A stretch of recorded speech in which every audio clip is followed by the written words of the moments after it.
Hello and welcome to coverage of the World Championship here from Nice, France. I'm Marshall Sutcliffe in the booth with Randy Buehler. Let's meet our players. Shaun McLaren, Canada, winner of Pro Tour Born of the Gods. I'm Yuuya Watanabe from Japan, top point from Japan. Look at Yuuya here, as he looks stoic, as he often does down in the feature match area. His opponent, Shaun McLaren of Canada, Pro Tour champion. The hair's back. Oh, yeah. He's let it go, and he's back. And it looks like our players are just about underway now. Vintage Masters draft here, Randy, and we've been sort of poring over all the lists and finding out what people have been up to. And Yuuya's made some interesting choices. Let's get underway here. Here's interesting choice number one. Deathblade Elites in the deck, yes. Carnophages in the sideboard. All three of them. 3 Carnophages in the sideboard, 3 Deathblade Elites in the main. So he's got 9 plains, 8 swamps. He had more double white than he had double black, and he decided to run with the white base. And then he's got enough enchantments to get the provokes set up. So he's playing the Brilliant Halo, he's playing the Imperial Armor, he's playing Spinal Graft in his main deck. Insane. Spinal Graft. You don't see Spinal Graft make the main deck very often in Vintage Masters. The card quality is very high. You have to be really good at Magic to put Spinal Graft in your deck. Yeah. Or really bad. Either way. Yeah, it was funny. I was looking at the deck list, and I was frustrated because I thought he was going to play the Carnophages, and you and I were talking, Randy. I said, no, I'm frustrated because I was wrong. Yeah, exactly. Anyway, a nice start here, though, for Yuuya with the 1-drop into the 2-drop. He's got Fallen Ascari, and all that McLaren can do is fire off a Chainer's Edict on his turn, too. But that's not going to have a huge impact here. It's just going to take down effectively a 1/1 for 1. Yeah, McLaren actually has a Raphellos in his hand, but only 1 Forest. So unable to play turn 2 Raphellos and Acceleration. His deck is kind of interesting. It's green-black. It's a deck I used to call Trees and Removal. Like, it is trees and removal. Like large 4/4 or bigger creatures. In this case, they're mostly worms. 3 Arrogant Worms. He's got a Vizara. He's got a Penumbra Worm. He's got a Roar of the Worm. What he does not have is Wild Mongrel. Ooh. Like 3 Arrogant Worms and a Roar of the Worm. 3 Arrogant Worm, but no discard outlet? 0 Wild Mongrels in the list. Does have a Raphellos, though, and a couple of Findhorn Elves. And so he's got some acceleration. He's even got an Animate Dead. He's got some removal. He's got Death Head Buzzards in the main deck because he was worried about all the token strategies, whether it's Goblins or Battle Screeches. This sounds exceedingly fair, Randy. His deck is all good cards, but it's low on synergy. Like, it's not... He doesn't, if he could put a couple Wild Mongrels in this deck and all of a sudden it's got those explosive, powerful draws, as it is, it's a big pile of good cards. And I don't know if that's going to be good enough. He's got a puncher's chance with that. I saw 2 Hymn to Turok. Yeah, what he does not have is a knockout punch. Yes. A nice start here, though, from Yuuya. 1, 2, 3 so far. He plays his 4th land. Let's see what he has for this turn. But that Death's Head Buzzard could be a real issue for Yuuya, as it's going to hold back certain threats from Yuuya's deck. Certain threats are going to be able to get in no problem. Douthie Mercenary there has Shadow. Can just run right by the Buzzard, and it does here. And it looks like it's only going to hit for 2. The Buzzard is just going to hold off Ascari. Yuuya's not going to attack with the Ascari because he knows Shaun would happily trade Death's Head for both the Ascari and the Mercenary. So Death's Head Buzzards has essentially turned Yuuya into a Shadow deck. Right. So here's Mesmeric Fiend now from Yuuya to try to pick apart the hand from Shaun McLaren, and it looks like he's immediately going to take the other Death's Head Buzzard. And he sees a bunch of double green cards and only one Forest. Yeah, Raphello sitting there right on top, and there's also an Arrogant Worm, and he's writing down the rest. Yeah, there is a Tranquil Thicket. So, I mean, Shaun does have access to the 2nd green mana. He just doesn't have access to it next turn. And he doesn't have the 5th mana. It's like it's super slow, right? He can play Tranquil Thicket. Then the next turn, he can play Raphellos. Then the next turn after that, he can finally play Arrogant Worm. Interesting. Follows up with the second of his 3 copies of Deathblade Elite here and passes the turn back. You know what he's probably going to do? Set up one turn where he... No, what he can do with the Deathblade Elite is he can attack, he can force the Buzzard to block, and he can use the activated ability on the Deathblade Elite to have it not deal or take any damage. You're right, 1 and a white. So that's effectively going to nullify it, which is why he took the 2nd copy, because he can only do that to one of them. Yeah, Deathblade Elites are nice that way. Yeah. All right, Shaun is going to cycle the Krosan Tusker. Yeah. Going to get a 2nd Forest this way. Get that Forest, yeah. It's a little tough for Shaun, because he really would have liked to be able to play Raphellos this turn and start hammering out big threats, but he's not going to have that option. The Deathblade Elite line from Yuuya here is pretty nice. I like that. Yeah, he's able to essentially... That's one of the nice things that Deathblade Elite does do is if you're using its activated ability, it just cancels out one potential blocker. It's like your little dorky 1-drop takes away their best blocker, and then your other guys get to sort of run around and get through.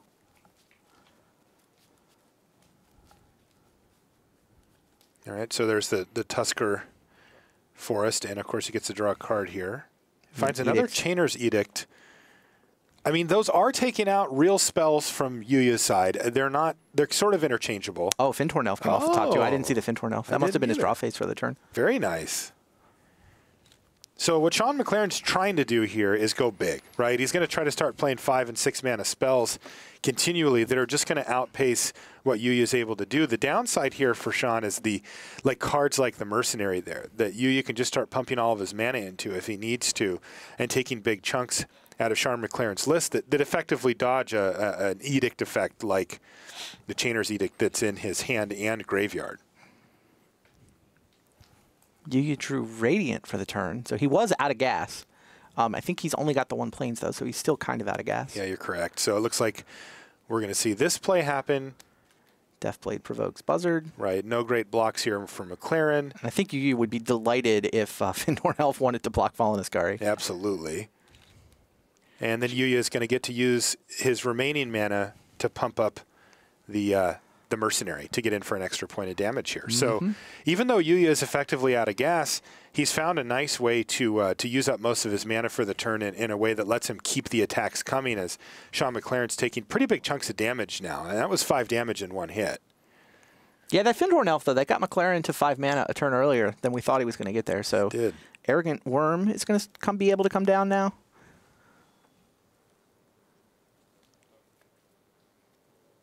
That Dauthi Mercenary is looming, yeah, though. It's effectively just the Mercenary. Yeah, basically Yu is able to sneak in some extra damage to get McLaren down to 10 here, but Shaun does not have a removal spell that he can target a creature with currently, and that's going to be really tough because at some point Yuuya is going to be able to just play his 6th land, just say attack with this, pump it, attack with this, pump it, and then the game's going to end. Yeah, well, right now it's a 3-turn clock with the Mercenary. If Yuuya top decks a land, it goes to a 2-turn clock. Right.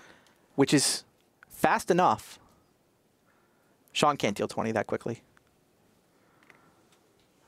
Meanwhile, on the back table update, whispering in my ear from the spotter, William Jensen is counting Storm. Yes. Oh man, I can't believe it. Huey brought his scuba gear to Nice. Wow, he's going to Chainer's Edict himself to kill his own Death Head Buzzard. Sweet. Wow. And he's going to lose his Fintorn Elf there. And it looks like he floated a mana, and he's going to play Raphaelos. What a great play from Shaun McLaren. Just effectively wiping the board for Yuuya, leaving him with just a 2/2 Fallen Ascari here. Sick.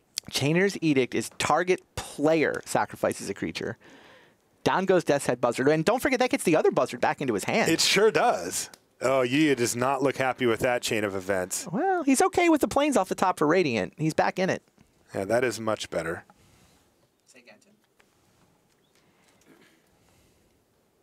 All right, so Shaun McLaren thinking about how he's going to deal with these threats now. He's got 2 Chainer's Edicts in his graveyard. He's got 1, 2, 3, 4. He's got 6 mana available right now, though he hasn't played a land for the turn yet. So there's a chance that if he has a land here, he just starts flashing them back, right? Just goes, hit you, get your Ascari, and hope you don't have a creature next turn so I can get your Radiant. He does still survive there, right? I don't think he has a land in his hand. I think he cycled that Thicket. Right. Yeah, he could have drawn one this turn. It doesn't look like he has, though. All right, well. So Radiant's hitting for 3? Yes. Yeah, it's a 3-turn clock. He does still have the Death Head Buzzard, though, which will trade with Radiant, right? Radiant would attack as a 4/4, but then once the Buzzard is gone, she's down to a 3/3 that took 2 damage and gets -1/-1. Correct. So the Buzzard can trade with Radiant, and Yuuya is empty-handed. Wow, Buzzard doing work here. Buzzard is doing some serious work. Killing the invasion creatures, too. I mean, normally it just like holds off the ground team, but... Okay, so Raphaelos taps for 2. And it looks like Shaun wants to play his Arrogant Worm here before proceeding. Yeah, that can eat a Fallen Ascari, right? Yeah. It can block the Fallen Ascari. He'll take 3 from Radiant, but he can play the Death's Head to block Radiant next turn. Right. Yeah, with this line, he takes 1 extra damage than he would have with the other line. But he gets an Arrogant Worm in play, exactly. Yeah, so... Oh, Idol off the top. Chimeric Idol. Well, I think that Worm should do a good job of keeping that at bay anyway, right? Yeah, but I mean, you can now attack with both the Ascari and the Idol. potentially get through with one. True. McLaren should be at 5, right? He took 3 from the Angel. Ooh, Giant Mantis. We'll make sure that's up to date.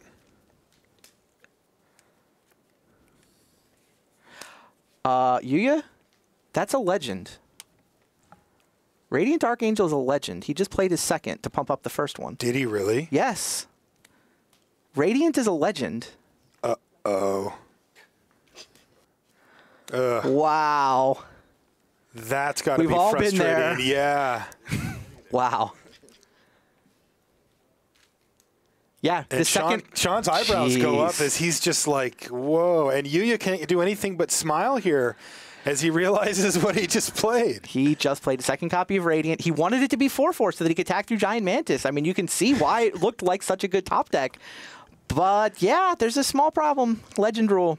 I was actually talking to Pete earlier. I feel like the players who were actually playing when these cards were the most recent Magic sets have kind of an edge in Vintage Masters. I agree 100%. You know, As somebody your who William wasn't. Jensens, Yes. you know, the guy, your Patrick Chapins, those guys got to see these cards back when they were the real cards. You've seen all these interactions before, and you kind of forget about something like, oh, Radiant's a legend. Totally. So this is really taking a good turn for Sean beyond that, because as it stood, that didn't actually affect the board directly, but The Giant Mantis is what affected the the Giant board. Mantis is now holding it back, and Roar of the Worm was just hard cast. So Sean is, I think, getting set to get his beatdown on here with the Roar of the Worm token starting next turn. He's at a very precarious 5.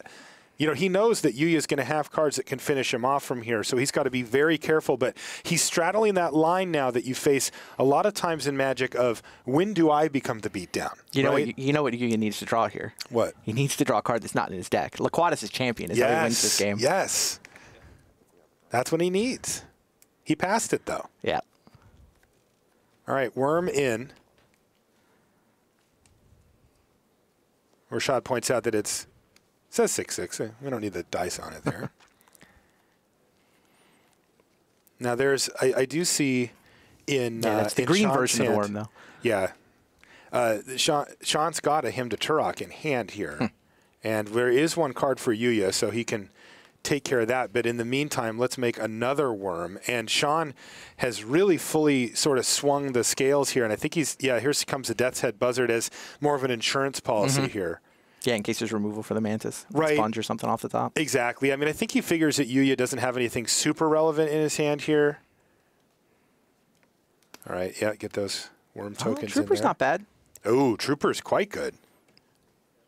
It's not clear. I mean, Yuuya doesn't have very much time.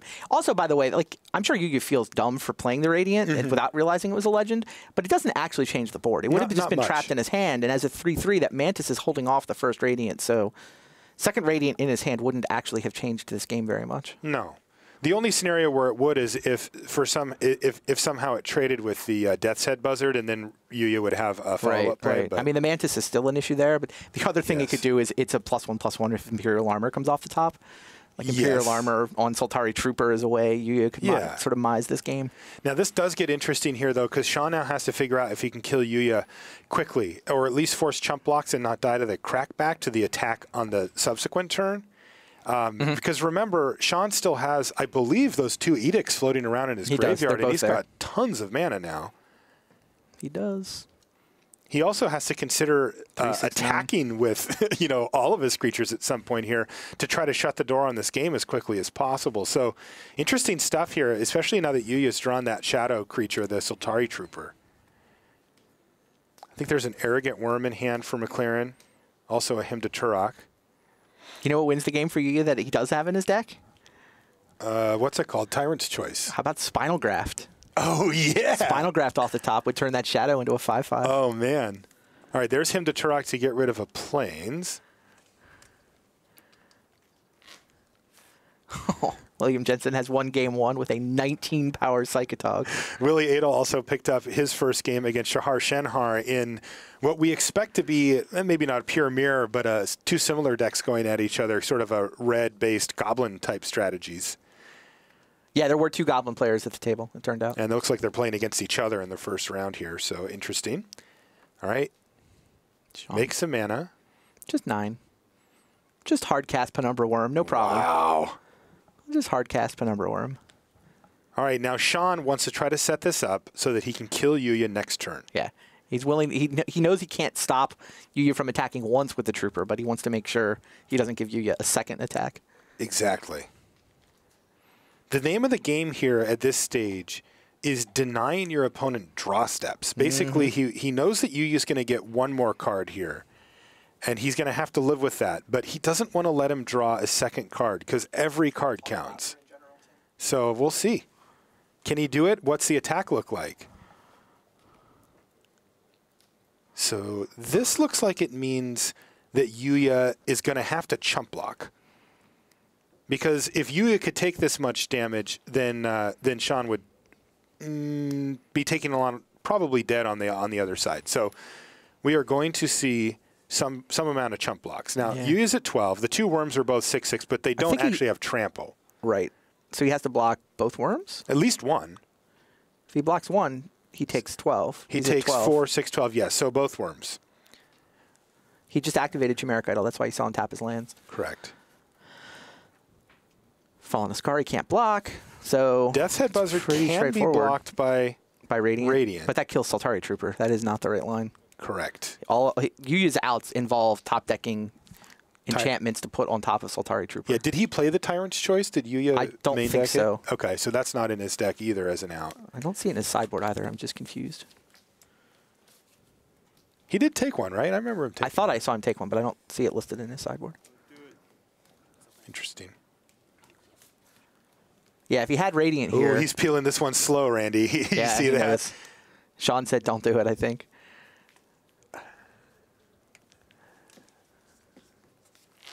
Yeah, Yuuya scoops him up. All right, and Shaun McLaren picks up the first one in a real squeaker there. That was close. That was very, very close. Any given turn there, and either player could have taken that. Quick update from our other table there. Shahar Shenhar and Willie Adel are tied up at one game apiece. That is despite the fact that Adel played Goblin Ringleader into 2 more Goblin Ringleaders. Wow. But he lost. We'll be back after these messages.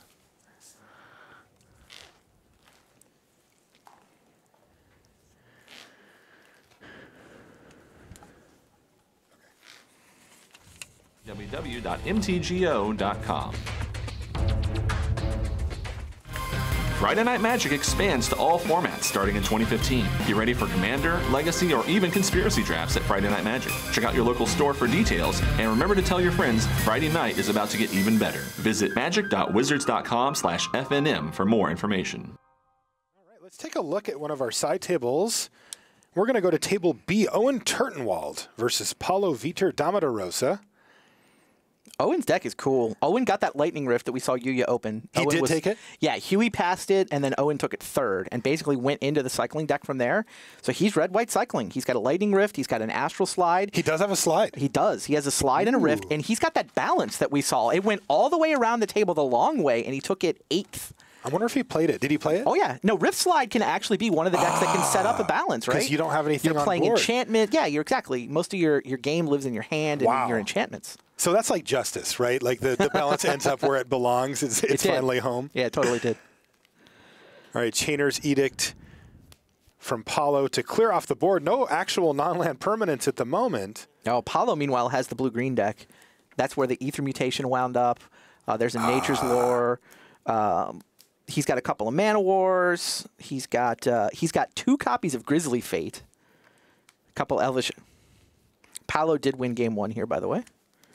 Yeah, I mean, it's sort of blue-green value. It's not really a Madness deck. There may just not have been any Wild Mongrels at this table. That absolutely could be the case. I mean, he's got Thalicos Drifters doing its best to imitate a Wild Mongrel. Yes. Costs 4. And then you have to replay. Yeah. Sounds like Ether Mutation is how Paulo got the first game. You and I were both pretty high on that Such a good card, and we saw it going around in the draft, just tears running down our face. Yeah, no, it's like somebody has a blue. It got to the blue-green player. It sure did. Yeah, it sounds like things sorted themselves out pretty nicely as far as the table goes. Yeah, the drafters cooperated, and they all kind of got to do their thing. All right, so what does Owen have? Well, he's going to start by cycling a land away, and he finds his Rift. Yep. Got there, as we say in the business. And there it is, Lightning Rift pass a turn back, and things could get out of hand here. Owen's got like 5 or 6 cards in his hand. He's got one of which is the balance, I think. If things get out of control. Yeah, there's So definitely a balance. is this an upkeep crack of that search land there for Paulo? Well, he doesn't want to draw land. Yeah. So I think he's going to do it then, and then have a slightly better chance of drawing a non-land card off the top of his library here. Maybe not. Looks like it was main. He's just got something lined up for this turn. Did hard cast Elvish Aberration time? Is that what it is? I see one in his hand. I can't see everything in his hand, but Yeah. could be the 4/5 versus. Oh, Grizzly Fate Oh, Grizzly with Fate. Threshold. He was cracking a fetch land. Probably may have been the Wow. 7th card in his graveyard. Holy smokes. How 4 Grizzly Bears. 4 bears. And it's got flashback, which I think the flashback is 7, right? He's already there? 1, 2, 3, 4, 5. Yes, he is. Wow, that is 8 2/2s. You know there aren't many cards in the format that can deal with 8 2/2s. But Balance is one of them. Yeah, the thing is he knows about it. You guys, Paulo we saw the mentioned deck this. list. Yeah, he also saw it go by. Also true, yeah. So Paulo should just try to get the job done with the 4 Grizzly Bears and not flash it back until he forces his way through. Interestingly, though, Owen can try to just manage the bears with the Lightning Rift, right? He can try. That's what he has to do. Yeah. He's got what? I see a Claws. I see a Renewed Faith. I mean, there's almost no deck in the land. whole format that can beat 4 Grizzly Bears like that without having a lot of pressure. And this is actually one that can do it even without the balance. Yeah. Yeah, Owen has the ability to cycle and kill 2 of these. I don't think he can do 3 because he runs out of mana, but he's got 3 cycling cards in his hand. He can also just hope that PV gets a little greedy here maybe and goes for it. All right, cycle and kill 1. Bear down. Cycle and kill another. Gain 2 life. Yeah, Grizzly Fate with Threshold, no problem. I'll take 2. Net. See, now does this incentivize Paulo to flash it back, Yes. right? Is He this has where it's to. like, you guys got to do He it? has to. It's his only chance to beat the Lightning Rift. Like, the Balance is in his deck, but the Lightning Rift is in play. It's sitting there. Yeah, he's got to. All right, so more bears. Whee! By the way, I love Paulo's deck so far. Are we out of bear tokens? I wouldn't be shocked. Did we not have 8? We don't have 8. That's hilarious. All right, that little sapperling back there is a bear. It'll be the first one to go. You don't see 8 of them very often. No. Now, the interesting part about balance, of course, though, is that it also affects other things besides creatures, namely it hits lands and where cards in hand. Paulo would currently lose a land, and cards in hand is... I think Paulo would lose a card in hand, too? Right now, Owen's got 5 cards in hand, and he's still drawing a card for the turn as well. Okay. So Paulo probably played that land with that in mind. Like, Yeah. he's losing him anyway. You might as well try to take a few more cards out of Owen's hand if he does have balance. Oh, we found the bear. Yep. Now, how does Owen play this? He's got to balance, right? I think you just have to. Even if you can only kill a couple of them, he's gonna take a huge chunk of damage either way. The question is, how does he want to kind of line everything up? If he's got a land to drop, he has Bassandra there, and he could play both, leaving him with a Bassandra versus a bear. Oh, that's pretty good. You Yeah. balance to 1 creature, and then you can rift the bear away after. Right. I don't know if he has... I think he has a cycling tap lands only, land. yeah. Yeah. So then he has to go through the ramifications of waiting a turn to do this. You can't wait a turn. Well, the thing is, Paulo's not going to have reach, and I don't mean can block flying. I mean, he's not going to have any Yeah, but way it's to kill. 12 power right now. No, if he's at 18, you take 12. He's got to consider it. First match result, by the way, Shahar got there. Shahar got there in the Shenhar Goblin over mirror. Adel. Not quite a mirror, but yeah, the 2 Goblin decks ran into each other, and Shahar's proved victorious. All right, so let's see what Owen comes up with. It does feel like you have to ultimately, though, fire off that. Yeah, this that is a balance balanced here. turn. It's just you're just managing like the lands and the hand and the cards in hand part of it now. Right.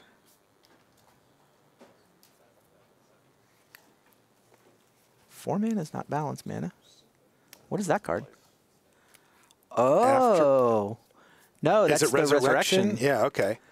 Jeez, he puts a 5/5 flyer into play, so it's your Bassandra line, just better. Wow. Because this line only takes 6 mana. So now he's going to balance to 1 creature, 6 land, and is that 3 cards in hand or 4? He's got 4. Back table, by the way, William Jensen just has Brain Freeze for 21 cards. This is after hitting for Psychotog with 19 in the first game. Yeah, well, look, if you need to, you can Brain Freeze yourself to make more Psychotog food in that deck. I have never seen that happen. I'm so happy that it exists. So that's Eternal Dragon here for Turtenwald versus Bear. Yes. and Eternal Dragon and Lightning Rift versus Bear. Wow. Yeah, it looks what like a huge play for Owen. That balance was insane. Yeah, it turns out that card's really powerful if you can set it up. And I thought it was fair all these years. It's White's version of fair. Yeah, it is. You learned that lesson early in your Magic career.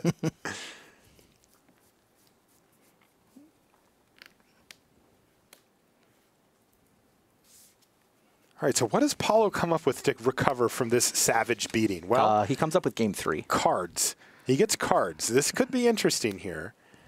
That's exiled. There we go. So deep analysis. And I see our special friend here, Randy. Aether Mutation is going to put a ton of tokens onto the battlefield here. Wow. That's quite a good answer. It sure is. Eternal Dragon right back to the hand. And now Owen's facing a similar problem to last time, obviously a lesser version of it, but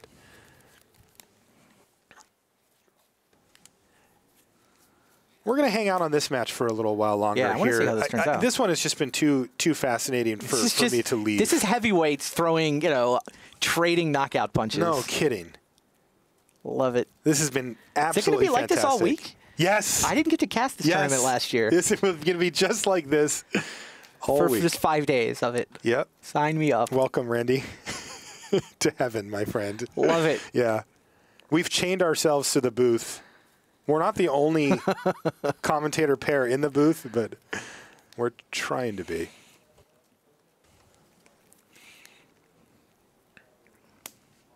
All right, so what does Owen do to recover here? He's got a lot of tools. Here's a Chartooth Cougar, which is going to take down the lone bear that was left and get Owen another mana. Wow, is that his library? That looks a little light to me. Well, you go through a lot of it. You're just cycle. But that could be an issue down the line if he doesn't, have big pressure. I don't know the life totals currently, so it's hard to say if Paulo's ready to sort of, clear things off. Owen's on 16, PV's on 17. Right. So that is actually a consideration here because Owen should be able to deal with these Saprolings one way or another. Maybe play a creature, cycle something. I mean, he's got infinite cycling with Eternal Dragon. Yes. Or until he runs out of cards to draw, he can just keep cycling Eternal Dragon. I'm wondering if, how Owen's actually going to face his library as a potential issue here down the line if this game continues along the same path. Mm-hmm. He's going to pass a turn back to PV. Who's going to attack for 6 damage here. One of them's going to get shot down. And it does look like Owen has to just sort of manage it here. What? That William Jensen Brain Freeze didn't get it done? It was not enough. Li Shitian manages to equalize with 1 card left in his library. Wow. And wow, now Paulo's found a second copy of Grizzly Fate. The Bears are back. I don't... How is Owen supposed to deal with this?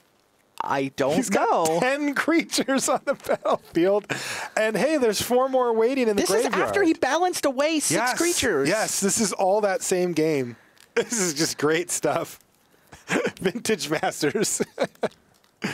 This is just great. I think PV's got it. I thought it was going to game 3 after that balance. That looked great for Owen, but the second Grizzly Fate is tough. The Aether Mutation bought him all the time. Yeah. Yeah.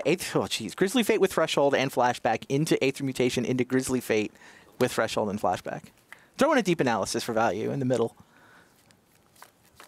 Owen has his engine going. He can Lightning Rift as many times as he wants. I just don't think it's going to matter. Not good enough. Paulo Vitor Damodorosa, ladies and gentlemen. Wow. 3 bears, 6 Saprolings, 4 more bears incoming. PV's seen the deck list. There's just only the 1 balance. Yes. Pyroclasm, not in Vintage Masters. No, the rest of it is all 1-for-1s. Yeah, and Owen, like, it's sad because Owen's got himself to the point where he kind of wanted to be. Mm-hmm. And Paulo just had the answers, and here's more cycling happening here. This is a Noble getting cycled for a Plains, which he's going to immediately play. Killed a bear, suppose. And everybody comes in. And there's a solar flare on a bear, so 2, 4, 6, 8, 9 damage. And it deals the Saproling too. Cycle to deal 1, Lightning Rift to deal 2. Right. I mean, he still takes, what, 6? 8. In between. Takes 7. Right. Down to 1. And Owen's at 1. Yeah, I don't think he can kill those creatures fast enough. Yeah, and Paulo's just going to flashback the Grizzly Fate. Yeah, he knows the list, and he knows that there's nothing to fear here. Mm-hmm. And he can just go full bear mode. And what a game. Paulo Vitor Damarosa is going to pull this one out, it looks like, as I don't think Owen has anything left in his list. I mean, Paulo's look at up that a game, board. right? This is the match, right? Paulo's up a game? Paulo is up a game, that's right.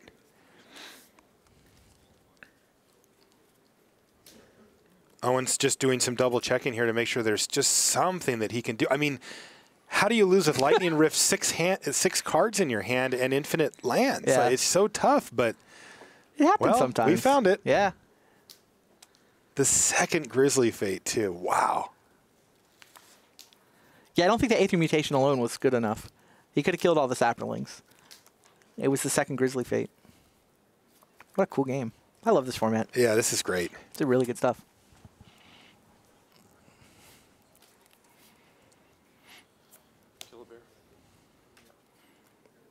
Kill a bear.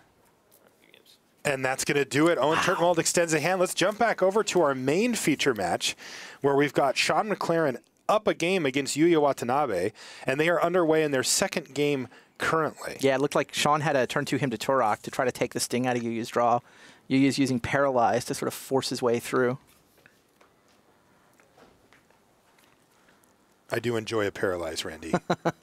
Kind of found my mean, friend Paralyze Yuya's with got all Vintage his- Masters. Yuya's got all his creatures turned sideways, which is kind of where he wants them. But, Famine! Famine. He's actually got that in the main deck. He would have brought it Yes. in if it wasn't already, but it's going to deal 3 damage to each creature. It does hit players as well, so it can get a little sketchy, but plenty good here. Yeah, no, it is Looks like, effectively what was a that, Wrath a of 4 God. for 1? Yeah, he got... He didn't get the Chimeric Idol, right, because it was in artifact mode. So yes. he did get to kill 3 creatures, though. But here's Yuuya Watanabe following right back up with the Soltari Trooper. But he's hellbent. That's it. Yes. He's basically down to just the Trooper, which is right where he was last game. And here's Ring of Gix for Shaun McLaren, a great card. Those of you familiar with Icy Manipulator, was this a fixed Icy Manipulator? Is that basically. what that was? Yeah. 6 mana. 3 mana Icy, but with Echo, so you got to pay 6 for it. Very good in Limited. I mean, never... Incredible and limited. Sort of almost made the cut into Constructed when there was a lot of sort of artifact-based decks. But yeah, great Limited card for sure. He's, of course, going to pay the Echo, and now he's answered the Trooper. You just got to draw something off the top. He does. It feels like Shaun is going to be able to close this thing out, just given the fact that he's got, what, 4 cards in his hand. But you never know. Yuya's deck is definitely capable of just going threat, threat, threat, and kind of overwhelming what Shaun's trying to do here. Yeah, I mean, Shaun's still pinched on mana. It's not like he can start attacking with the Arrogant Worm. I mean, he's clearly paid the 4 to untap it once with the Paralyze, and now he's just got a 4/4 wall on defense. Giant Mantis can't really attack through Chimeric Idol either. Did Shaun have a Finthorn Elves or something Looks like it, yeah. before? Is that how we got that worm in play? I think it died to the Famine. Yeah, it died to the Famine. Right. He's got an Animate dead, but there's no juicy targets at this point. Does he just start attacking with Death's Head Buzzard? Is that the line? Can't do it yet because he wants to leave mana for Ring of Gix. I guess basically the only spell he could play that turn would have been the Animate dead, but there weren't any targets worthy. I don't know. I might have animated Dalthy Mercenary there just to get a clock on the table.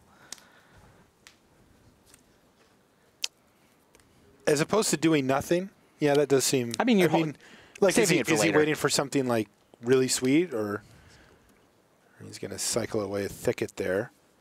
Oof. He just found Visara. Visara the Dreadful. That's a good Magic card. I think that's exactly what Yuuya is going to be thinking when it hits the table in a turn or two here. Dreadful indeed. She is nasty. I mean, that card completely dominates any board that it's on, especially in limited, where we're creature based here. This is a Shaun is not willing to tap out for it though. He's not willing to take a trooper hit. He's leaving up the mana to activate Ring of Gix. He wants the 7th land before he plays Visara. Yeah, I mean that turn he couldn't anyway because he cycled the thicket. Cycled the thicket to draw it. Oh, you're right. Yeah. You're right. We don't actually know if he would skip a Gix activation for Visara. I'm curious. He's at 7. Yeah, no, I thought it was totally reasonable to just play the buzzard and say go rather than tap out for Visara. I think so too. Find out next turn. Yuuya's trying to find a way to defeat Shaun. You'll see the numbers in parentheses next to our players. That's their ranking, their current ranking on the top 25 pro rankings. And you'll see a lot of parentheses numbers in the World Championship. Most of the top 25 is here. Shaun enjoying his spot at number 4 in the world currently. Yuuya's number 9, and he'll bounce around. He's just sort of always in there. Mm-hmm. It's hard to stay in the top 25, but not for Yuuya. There's only 3 guys who've actually played all 3 of these super exclusive World Championships. Sort of, we're retconning the Players' Championship from 2 years ago, the one Yuuya won. Yep. Calling it that year's World Championship seems reasonable. So there have been 3 of these. Okay, Shaun drew the 7th land, so he gets to play Visara and still have ring mana. But yeah, there's only 3 guys who played all 3 of them. Yuuya's one of them. Yep. Reed Duke. Yep. And Josh Eder-Layton. Yep. That's it. Those are the only guys who played all 3. Super impressive. I actually interviewed Reed about it. We might get a chance to watch it throughout the course of the week here, and I asked him about that, what it was like to play in all 3. Yeah, it's definitely everyone, all the top pros, their year kind of revolves around trying to get back to Worlds. Yeah. I'll give you a hint at what he said. That's not his goal. Getting back's not good enough. All right, so here's Mesmeric Fiend now for Yuuya, and he's going to see a Mantis as well as the Animate Dead. And Yuuya's got to do a quick graveyard check to make sure that really Shaun can't get anything good back. That's probably more of an insurance plan for his Visara. That Animate Dead is the most likely creature for it to get is Visara, I think. Yeah. But this is really just Yuuya slowing, trying to slow the bleed here. Because with Visara on the battlefield, if Yuuya were to take something that was really important to Shaun, he could just kill the Mesmeric Fiend and take it back. And I think what's going to happen here is that Shaun's probably just going to ignore the Fiend. And this is an interesting design thing too, Randy. You'll taking a look at Visara on the right-hand side of your screen there. You don't see this very often anymore. A creature that attacks really well, but also has an activated ability that has it tap, where you have this decision of, do I want to do something awesome or something else awesome? They tend to sort of be one or the other these days. But this is an interesting decision for Shaun, because he also might just want to start hitting for 5, right? If he's not that worried about the board state, he can just start cracking. Now, if he feels like this game's going to go for a few more turns anyway, he'll start picking off creatures from Yuuya, because Yuuya really can't win from that point. And he's seen the list, so he knows there's no reach. There's no Laquatus' champion coming down from the top rope or anything. Right. Yeah, Buzzard pecks away. Yeah, Visara doesn't actually change the math. She can. Oh.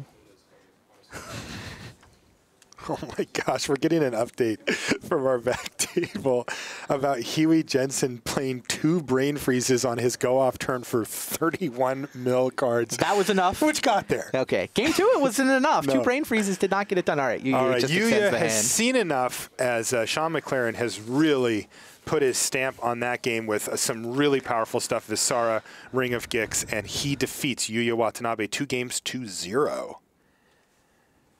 Wow, that was a fun round. That was a fun round. Didn't actually get Huey on camera, but I feel like we pretty much did. Huey brain freezes and Psychotogs is on Storm. He's not the only one. No, but he's not really a Storm deck. He's he's a Psychotog deck. I mean, you're saying that, but he just double brain froze his opponent out for 31. He's also a Storm deck. Also a Storm deck, I will give you. But, I mean, he could have attacked for the win from Psychotog, I'm hearing, except there was one blocker. So he's like, all right, fine, I'll win this way. But, I mean, what he's got is a control deck. I mean, we've got the list here, right? Yeah. It's, I mean, it's a lot of counter spells. He got the Mana Drain that was floating around. So he's got 2 Psychotogs and a Palancron. He's got 2 Nightscape Familiars. While he is playing 2 Dark Rituals, he is playing the Temporal Fissure. All right, fine, it's a Storm deck. I concede. It's both. It is both. But the fact that it's both, he's got 2 Plea for Power. 2 of them? 2 of them, both 2 Plea for Powers, 2 Deep Analysis. He's got a Turnabout in the deck. So, yeah, he basically his creature set is just 2 Psychotogs and a Palancron. Yeah, this is an awesome, like, it's a Psychotog Storm deck. I don't know which one's plan A, which one's plan B, but both plans are awesome. Yeah, and he gets to choose, right? I mean, as the game progresses, he gets to take a look and say, well, in this particular matchup, I mean, because the thing about Psychotog that you have to remember is it's a great blocker, too. Oh, it just comes down and just blanks everything from attacking into it. You can't attack through it. Yeah, I learned that. In Vintage Masters, because that was the Those first of us who time were playing, 12 years ago knew it from Constructed already, but yes. Right. There are 2 drafters in our field that have drafted Storm. Yes. Not just Huey Jensen. Yes. Now, this was at a different table. Yes. There's really only room for 1 Storm player, but we'll bring you all that and more in a little bit. For now, let's send it back to the news desk where Richard Hagan and Simon Gertzen await to talk a little bit more about Vintage Masters. All right, thank you so much to the guys in the booth, Marshall Sutcliffe, Randy Buehler down there with a terrific match. Shaun McLaren taking out Yuuya Watanabe in round 1. Meanwhile, William Jensen over Li Shi-Chan with some pretty entertaining stuff. William Jensen's got a terrific deck. So here's what we're going to do. We're going to talk a lot more about Vintage Masters, and we're going to set things up to stick it on YouTube for you for perpetuity. So if you're getting into Vintage Masters, you can look at some of the key archetypes. So coming right up, it's a look inside Vintage Masters.